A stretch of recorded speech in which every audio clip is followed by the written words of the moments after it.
네, 안녕하십니까. 빌레펠트 교회 성도 여러분, 이재용 목사입니다. 오늘은 저희 성경 공부 개론 시간에서 14번째 시간인 에스라와 느헤미야 개론을 갖도록 하겠습니다. 네, 느헤미야의 에스라 책은 지난 역대기 시간에도 말씀드렸지만 역대기적 사관이라는 큰 틀 안에 있습니다. 그래서 본래 한 권의 책이라는 이론이 더 설득력이 있어요. 에스라와 느헤미야라는 이 책이 원래는 한 권의 책이었다라는 주장들이 가장 설득력이 최근에 있고요.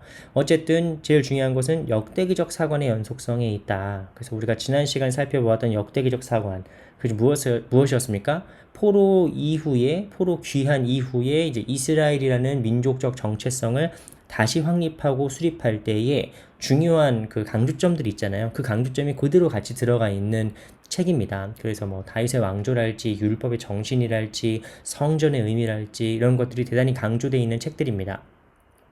에스라와 느헤미야라는 책의 주요 인물들은 크게는 세 명으로 볼 수 있어요. 첫 번째는 스룹바벨이고, 두 번째는 에스라고, 세 번째는 느헤미야입니다. 그런데 이 스룹바벨이라는 사람은 이제 그 다윗의 왕조로서 이 예수아라는 대제사장 그리고 뭐 학계 스가랴와 함께 성전을 재건하는 사람들로 나와요. 그러니까 포로 귀환의 1세대들이죠. 근데 이들이 성전을 재건을 하고 이제 귀환을 한 뒤에 이 역사가 좀 이렇게 찜찜하게 끝납니다. 왜냐면은 스룹바벨도 살해를 당하고 뭐 성전이 이루어졌는데 뭐 다윗 왕조가 다시 회복되지도 않아요. 뭐 그런 것들 때문에 성전이 또 다시 지어졌는데 너무 초라하고 옛날에 솔로몬 성전에 비해서 너무 초라하고 이런 모습들 때문에 이게 약간 좀 찜찜하게 끝나고 에스라가 이제 에스라 7장부터 등장하게 되는데 에스라는 율법을 갱신한 사람입니다. 그래서 지어진 성전에서 사는 사람들의 삶에 이스라엘 백성들의 삶이 어떻게 다시 율법으로 돌아올 건지에 대해서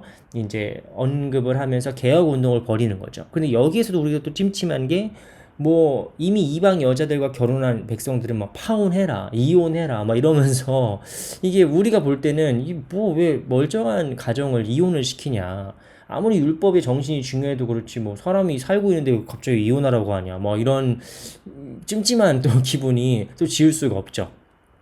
그리고 마지막으로 이제 느헤미야 같은 경우는 우리가 평신도 사역자라고 많이 불리고 리더십의 가장 대표적인 사람으로 불리는데 아주 성공적으로 성벽을 재건하게 되고 사회를 개혁하는 에스라의 율법의 정신과 더불어서 사회를 개혁하는 그런 일을 하게 됩니다. 그런데 역시 느헤미야도 찜찜하게 끝나요.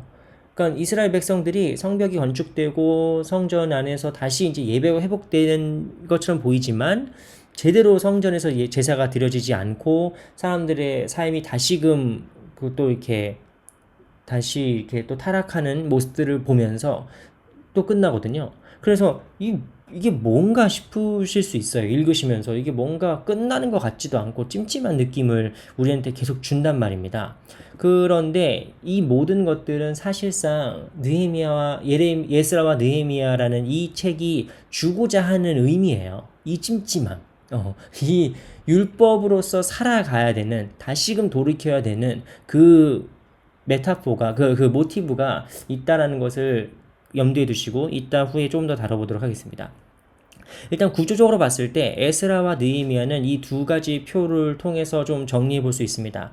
에스라라는 책은 1장부터 6장까지 아까 말씀드린 것처럼 그 성전 재건 1세대, 귀한 1세대가 고레스라는 페르시아 대왕이 있어요. 그 독일에서는 키루스라고 하는데 고레스 칙령이라고 지금은 영국 박물관에 있습니다. 고레스 칙령에 너희들은 이제 너희 고향으로 돌아가라 라고 하는 장면이 나옵니다. 그래서 스룹바벨과 예수와 같은 사람들이 돌아와서 성전을 재건하는 모습이 에스라 1장에서 6장에 나옵니다. 이 장면들은 이후에 소예언서라고 불리는 뭐 스가랴랄지 학계랄지 이런 데에 더 자세하게 그때 상황들을 보여주는 장면들이 나와요. 그래서 에스라 초반은 이제 귀한 1세대 공동체의 성전 재건의 모습이 나타나고 에스라 7장부터 10장에는 이제 학자인 에스라가 돌아오게 되고 이 에스라가 어떻게 율법을 다시 재갱신하는지, 그래서 사회를 어떻게 개혁하는지, 그리고 이것이 평신도 사역자인 그리고 페르시아의 관원 중 한 명이었던 느헤미야의 성벽 재건과 사회 개혁 운동과 맞물려서 어떻게 이제 그 이스라엘이 돌아온 이스라엘 백성들이 다시금 그 하나님의 백성 공동체로 다시 개혁되고 다시 바로 서는지에 대해서 나오게 됩니다. 이게 에스라와 느헤미야의 전체적인 그 구조고 이렇게 같은 표라고 보시면 되겠고요. 자, 에스라와 느헤미야에서 가장 중요한 건 성전의 재건과 성벽의 재건입니다. 이 구조가 아주 유사하게 나와요. 그래서 첫 번째로는 이제 임금의 허락이 있죠. 스룹바벨이랄지 예수와 같은 그런 귀한 1세대 같은 경우는 고레스 대왕의 칙령으로 이제 오게 되는 것이고, 느헤미야 같은 경우는 아닥사스 왕의 칙령으로 이제 이방 임금이 허락하는 장면이 나옵니다. 이방 임금이 허락을 해서 그들이 돌아오게 되는데 에스라와 느헤미야의 좀 특징 중에 하나가 귀양자 이름 명단이 또 나와요. 그래서 우리가 족보랑 명단 같은 거 봤을 때 성경에서 이게 왜 나오냐, 이게 별로 우리한테 의미도 없는 것 같은데 왜 나오냐 하실 수 있다고 했잖아요. 그런데 이 에스라와 느헤미야에서 반복되는 사람들 명단의 뜻은 바로 이들이 그냥 돌아온 자들이 아니라 그냥 이렇게 잡혀갔다가 다시 돌아온 그냥 패배자들이 아니라 바로 하나님의 백성, 하나님의 공동체를 다시금 세우려는 사명을 가진 사람들의 모습이라는 거예요. 그래서 그들의 명단을 공개함으로써 하나님께서 그 언약을 계속 이루어가고 계신다라는 것을 보여주고 있는 장면입니다. 그리고 역대기에서도 강조하는 그 중요한 장면 중에 하나가 바로 기도라고 했잖아요. 그래서 역대기에서는 성경의 다른 신명기적 사관에 나오는 다른 책들보다도 왕들이 기도하는 장면들이 많이 나오지 않습니까? 역시 역대기적 사관에 기초를 둔 에스라와 느헤미야 책도 기도하는 장면들이 많이 나와요. 그래서 뭐 하나님이여 도우소서, 하나님이여 저를 뭐 기억하소서, 우리의 원수들이 하는 짓들을 하나님 믿지 마옵소서라는 식으로 끊임없이 재건 활동, 개혁 활동 중에 기도하는 장면들이 나오게 됩니다. 그래서 결국 에스라와 느헤미야라는 이 재건의 스토리, 개혁의 스토리가 진행될 때에 가장 중요한 건 무엇이냐면은 그런 영웅적인 사람들의 역할이 아니라 바로 하나님께서 인도하셨다라는 관점입니다. 그래서 에스라와 느헤미야에 반복적으로 등장한 표현 중에 하나가 뭐냐면은 하나님의 선한 손이 우리를 이렇게 인도하셨다라는 거예요. 하나님의 선한 손이 우리를 잊지 않으셨다. 하나님의 선한 손이 이 모든 것들을 이루셨다. 그래서 에스라와 느헤미야 책에 계속 반복적으로 등장하는 것은 이 모든 일을 하나님께서 하셨다는 거예요. 심지어 성전과 성벽이 재건되는 것을 반대했던 원수들의 마음을 두렵게 하고 떨게 하는 것도 하나님의 손입니다. 그래서 하나님께서 이루셨다라는 하나님 주권의 신앙이 에스라와 느헤미야에 되게 강조되는 것들을 우리가 볼 수 있습니다.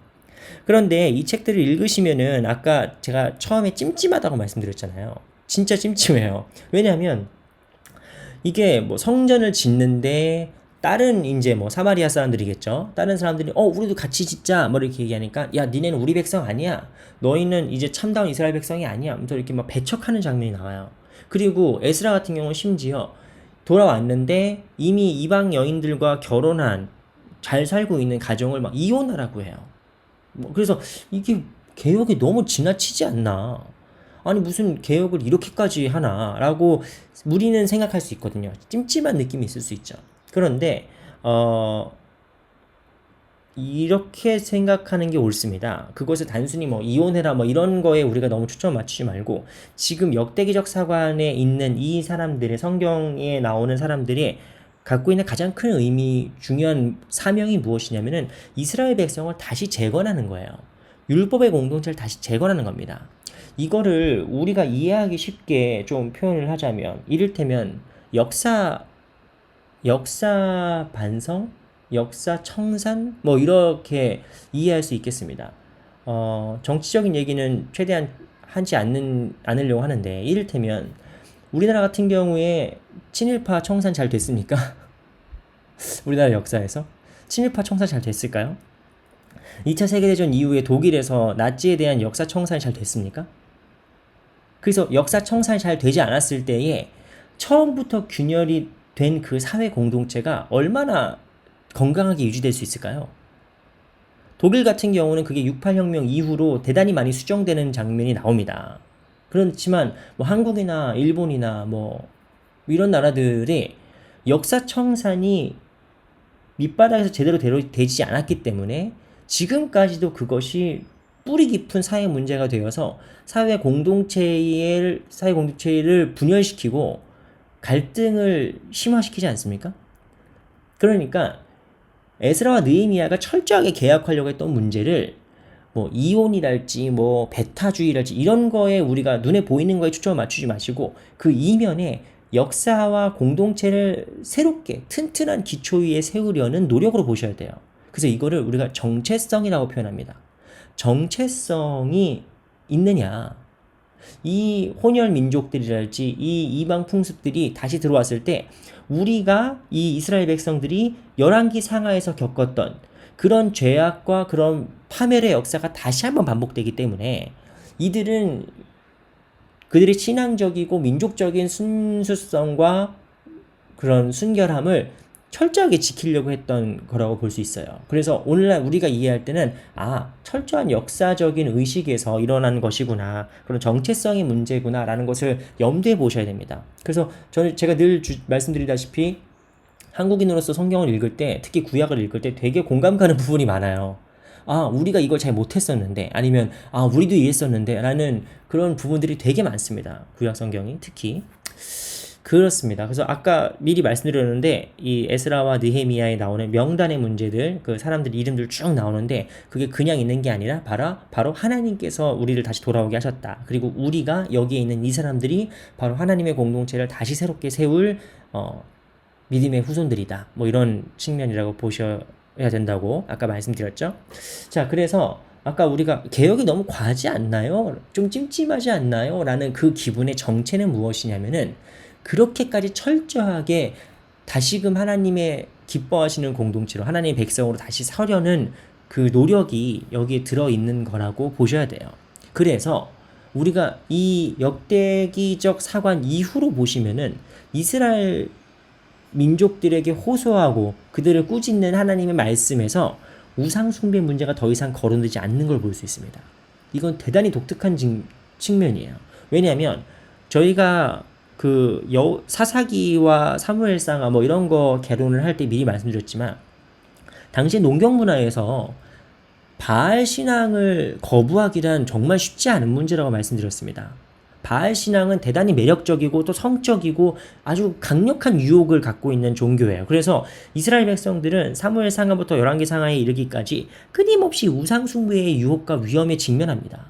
그렇지만 역대기적 사관을 갖고 있던 이 후손들에게 그들의 나라가 망한 가장 큰 이유로 바로 이 우상 숭배, 이 혼혈주의의 그 죄악의 뿌리가 있다고 본 거거든요. 그래서 이렇게 철저하게 개혁을 함으로써 다시는 이스라엘 백성들이 우상숭배의 문제로 타락하거나 이렇게 그 문제가 하나님께서 지적하시는 문제가 되지 않는 걸 볼 수 있어요. 그러니까 한마디로 이 개혁이 대단히 성공적이었다라고 우리가 평가할 수 있는 거죠. 그래서 이들이 어떤 방향으로 개혁을 한 것이냐, 어떤 방향을 원하는 것이냐라고 했을 때 우리는 한마디로 율법과 성전의 공동체를 세우려 했다라고 볼 수 있습니다. 그러니까 신명기적 사관에 주요하게 등장하는 왕정과 예언자의 구도, 그래서 왕이 지배하고 예언자가 비판하는 식의 왕정과 예언자 중심의 왕조가 무너졌잖아요. 그래서 더 이상 그리고 다윗의 왕조랄지 독립국가로 설 수 없는 거 아닙니까? 지금 남유다는 페르시아의 속국이란 말이에요. 페르시아라는 세계 최대의 제국에 속해 있는 속국입니다. 그래서 얘네가 독립국이 되겠다고 나서는 순간 또 쑥대밭이 되니까 이제는 더 이상 왕정이 중요하지 않아요. 왕정의 정체성은 중요합니다. 물론 왕정을 세울 수는 없어요. 그러니까 무엇을 중심으로 이스라엘 백성들이 다시 모이느냐? 바로 성전을 중심으로 모이게 되는 겁니다. 성전을 중심 모일 때 가장 중요한 사람들이 누굴까요? 예배를 집례하는 제사장들이 되는 겁니다. 그리고 그 성전을 돕는 레위 지파가 되는 거죠. 예언자들은 이게 약간 종잡을 수 없는 사람들이거든요. 바람처럼 왔다가 바람처럼 가지 않습니까? 엘리야랄지 엘리사 같은 사람들. 그러니까 이런 그런 사람들보다 성전을 중심으로 꾸준하게 예배와 교회와 그 성도들의 삶을 지도하고 관리하고 예배를 인도할 제사장과 레이지파들이 중심으로 이제 새로운 공동체가 탄생하게 되는 거죠. 그래서 그 공동체는 바로 하나님의 집, 성전을 하나님의 집이라고 고백하면서 예배의 회복과 삶의 개혁을 동시에 추진하려고 했던 사람들입니다. 그래서 에스라가 율법을 중심으로 다시금 사람들의 삶을 변혁시켰다면 느헤미야가 그들의 실제적인 사회적 정의를 위해서 노력한 것이죠. 그래서 에스라의 별명은 제2의 모세예요. 제2의 모세고 에스라의 역할에 대해서 성경이 되게 짧게 나오지만 사실상 뭐 어떤 성경학자들은 이 후반기의 성경의 배치랄지 배열이랄지 구성을 에스라를 중심으로 했다라고 보는 분들도 계시고 어쨌든 에스라는 제2의 모세로서 포로기 이후에 이스라엘 백성들의 정신적이고 영적인 삶을 재건한 아주 위대한 개혁자입니다. 그리고 느헤미야도 마찬가지죠. 느헤미야는 제사장도 아니잖아요. 예언자도 아니잖아요. 느헤미야는 그냥 평신도고 이방의 관원입니다. 정치인이에요. 그런데 이 사람이 훌륭하게 일을 해서 결국에는 돌아온 이스라엘 백성들, 유대 백성들이 하나님의 율법과 성전에 적합한 공동체로 탈바꿈하게 되는 것이죠. 그래서 옆에는 제가 프랑스 혁명, 가장 유명한 프랑스 혁명의 사진을 걸어놨지만 어쩌면 개혁이 혁명보다 더 어려워요. 혁명은 다 갈아엎고 막 그냥 뭐 다 뒤집자 하고 하는 거지만 개혁은 사회의 질서를 유지하면서 끊임없이 더 나아지는 거잖아요. 그래서 우리가 원하는 것은 혁명이 아니라 개혁입니다.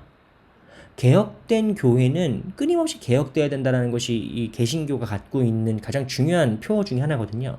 그러니까 이 개혁의 문제, 한국교회 뭐 썩었다, 뭐 교회 오늘날 문제 많다라고 사람들이 말은 많이 하고 비판은 많이 하고 비난은 많이 하지만 정말 개혁을 위해서 얼만큼 우리가 노력하고 있는지 그 개혁을 어떻게 하면 좋은 개혁을 이룰 수 있는지를 우리가 에스라와 느헤미야를 통해서 짐작해 볼 수 있습니다. 에스라와 느헤미야는 그래서 개혁에 대한 어떤 로드맵이랄까요? 개혁에 대한 우리에게 좋은 그 모범이 되는 책들입니다. 오늘날 우리가 교회의 개혁 아니면 우리 뭐 공동체의 개혁, 이 나라의 개혁을 얘기했을 때 막 다 뒤집어 엎자라는 얘기는 하기 쉬워요. 하지만 실제적으로는 더 큰 혼란을 야기할 수 있는 것이죠. 에스라와 느헤미야에서는 바로 한 공동체가, 한 개인이, 그리고 교회와 사회가 어떻게 하면 올바른 방향으로 하나님 기뻐하시는 방향으로 점진적으로 개혁될 수 있는지에 대한 많은 소스들이 들어 있습니다. 많은 우리에게 시사점들이 들어 있고요. 그래서 에스라와 느헤미야를 보실 때 그냥 옛날에 있었던 포로 귀환자들의 이야기로 보시지 마시고 바로 우리 삶에서 무너진 것들을 재건할 때에 필요한 아픔과 노력과 눈물과 땀과 또 위험과 이런 것들을 우리가 간접적으로 체험해 볼 수 있습니다. 그래서 그런 측면에서 말씀을 읽으실 때 조금 더 현실적으로 현실감 있게 우리 삶에 직접적으로 실감 있게 읽으실 수 있을 거라고 저는 생각을 합니다. 네, 에스라와 느헤미야를 역대기보다 길게 한 것 같아요. 뭐 더 역대기보다 사실 더 재밌어서 그래요. 재밌어서 그랬고요. 어쨌든 에스라와 느헤미야 개론을 오늘 이렇게 마치도록 하겠습니다. 오늘이 크리스티 힘의 파트인데 그 그리스도 승천일인데 어쨌든 이 휴일 편안하게 잘 지내시고 쉬시고 또 말씀도 계속 묵상하시면서 몸과 마음을 건강하게 지키시는 우리 성도님들 다 되었으면 좋겠습니다. 그럼 오늘 여기까지 하겠습니다. 네, 감사합니다.